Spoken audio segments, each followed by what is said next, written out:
Eu não acho, na verdade eu tenho certeza, que não é o correto deixar o ser humano livre para se desenvolver sem a presença de um psicólogo em um setting esportivo, né? Por quê? Porque a gente tem, querendo ou não, como eu falei anteriormente, né? Principalmente no futebol, se a gente parar para pensar, sobre a pressão que o futebol gera dentro do próprio futebol. Torcida, crenças, religião, né, cultura. Então, muitas vezes, acontece, né, de ter uma transferência do menino para tal, para ter uma transferência, às vezes, da família para o rendimento do menino. Né? Então, pô, o menino ele é um pouquinho diferente, ele joga bem e tal, não sei o quê, mas ele tem 7 anos. Cara, às vezes o pai trabalha, se mata para conseguir um salário mínimo para sustentar uma casa, sabe?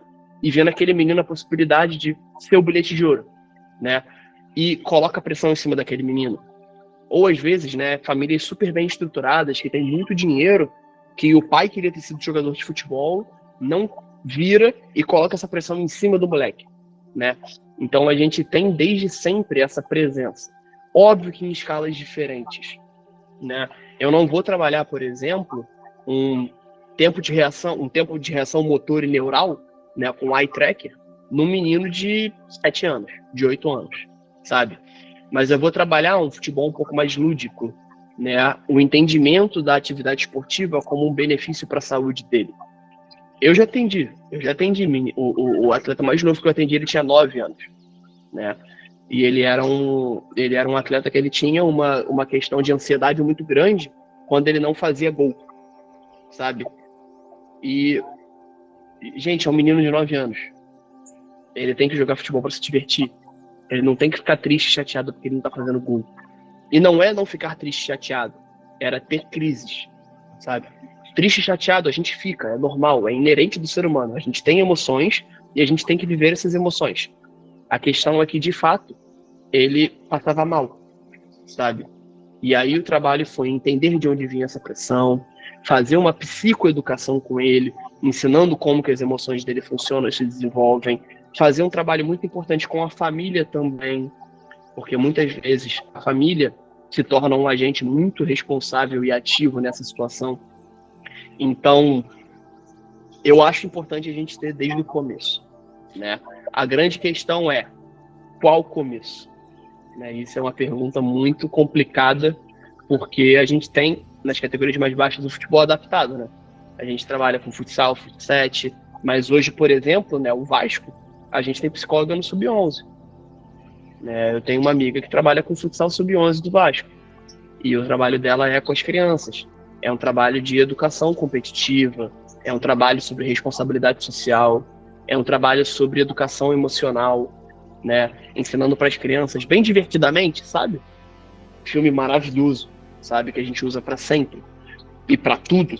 Então, quanto mais cedo, melhor. Eu acho que essa é a minha resposta.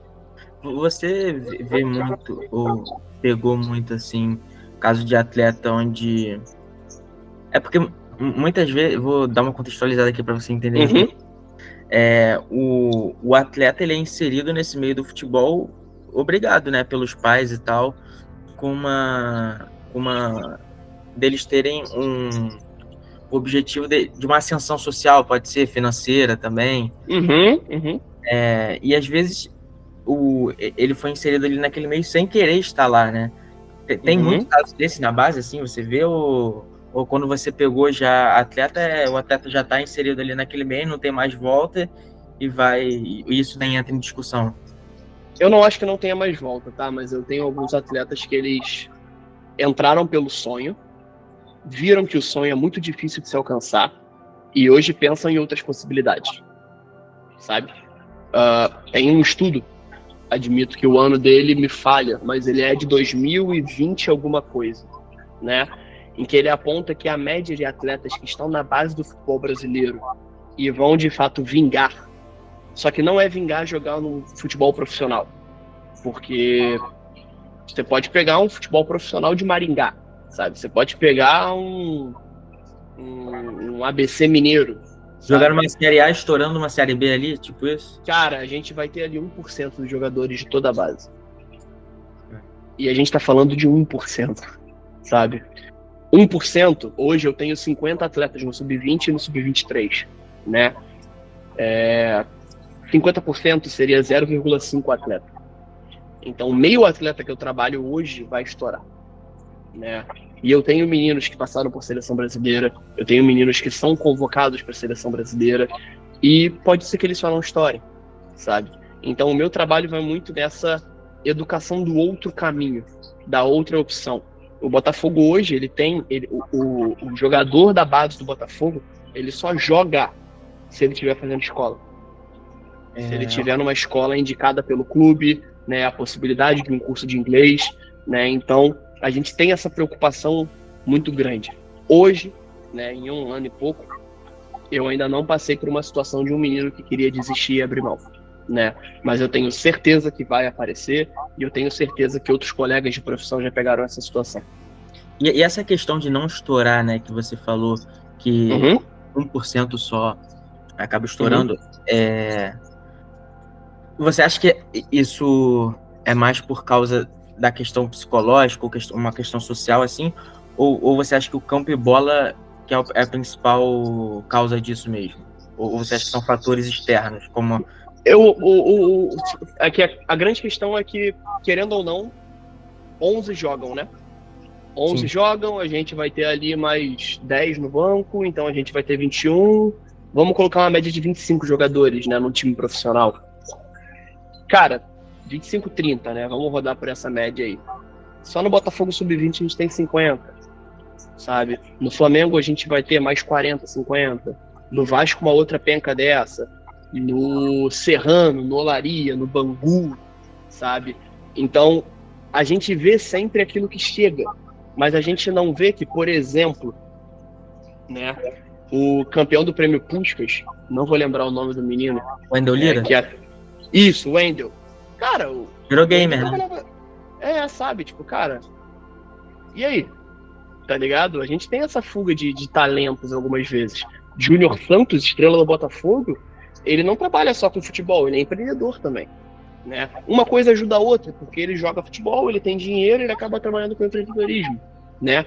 Mas a gente vê que é muito difícil, né? É um meio muito complicado, é um meio muito glamuroso e que todos querem, né? Você pega aí uma média de crianças que nascem no país, cara, todo mundo já nasce com uma bola no pé, né?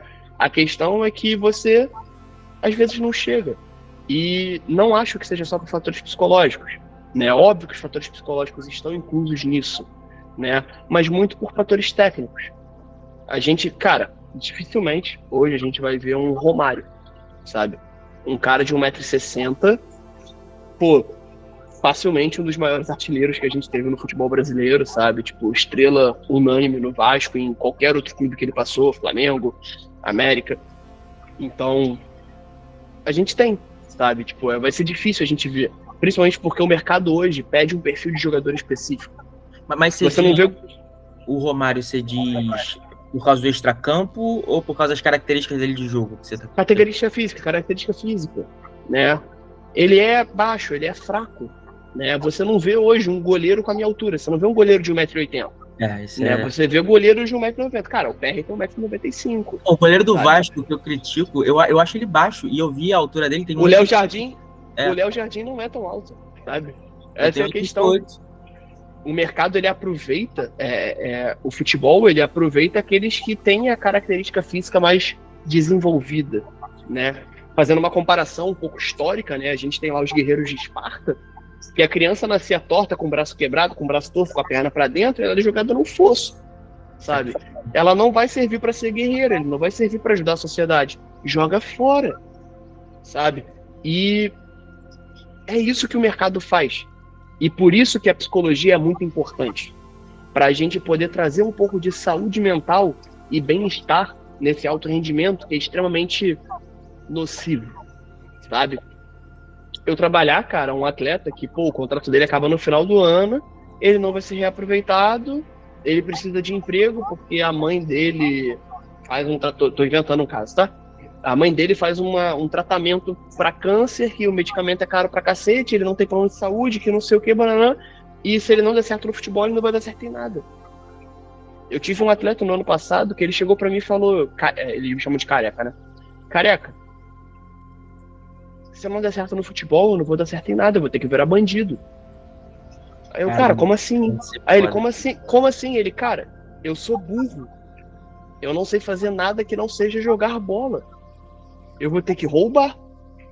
E aí, né, a gente faz todo um trabalho com o menino, né? Hoje ele tá jogando em outro clube, né? Acompanha a história dele por perto, a gente troca mensagem de vez em quando, mas é isso, sabe? O meio é muito difícil, a peneira é muito difícil.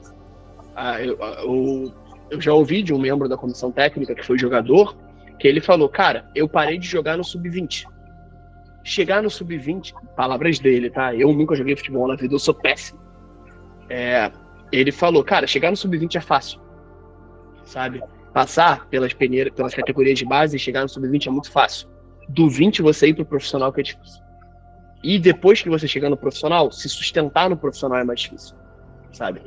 Então, é o processo, sabe? O processo é ingrato, e eu não digo só o processo pelo processo em si, mas a gente tem somado ao processo questões psicológicas, questões sociais, familiares, escolares, financeiras, né? São multifatores que complicam nesse andamento. E na sua cabeça hoje, você acha que o esporte de alto rendimento é saudável? Nem um pouco, nem um pouco, nem um pouco, nem um pouco. Todo congresso de psicologia do esporte que você for, ou que você pegar para ver a ementa, vai ter uma mesa discutindo sobre isso. Esporte de alto rendimento é saudável? Não. Não. Esporte é saúde? Sim.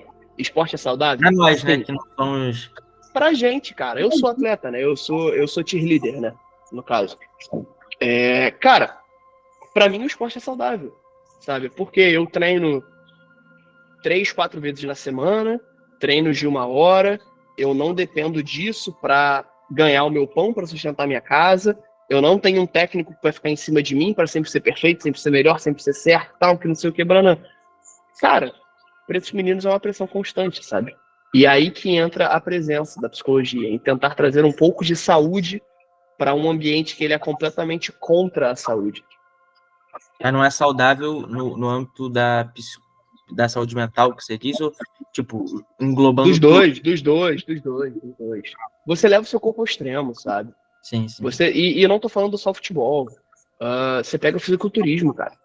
Sabe? Aí A quantidade de bomba, né, que a galera que não compete categoria natural toma é uma parada desumana. Você destrói tanto o seu corpo que nem uma TPC, né? A terapia pós-ciclo, ela regenera o teu testículo, ela regenera o teu ovário, sabe? Você destrói o seu corpo em prol do esporte. E o futebol, cara, você destrói a tua perna, você destrói, né, sabe, o seu corpo em prol disso. Em fazer gol, em estourar fibras musculares, né, em fazer ali uma lesão de LCA por causa do jogo importante. Então você leva o teu corpo em limites que ele não foi feito para chegar. O nosso corpo ele ia no limite quando a gente tinha que caçar para comer. Quando a gente tinha que dar o nosso jeito de matar animal na floresta para trazer para casa, para se alimentar, para viver. Hoje em dia, cara, a gente não precisa mais disso, sabe? E a gente continua colocando, né, o nosso corpo em situações hercúleas, né? Comparando um pouco com Hércules, né? A gente tem que ser um Hércules para jogar em alto rendimento e o nosso corpo não está preparado para isso. Nem o nosso corpo, nem a nossa mente.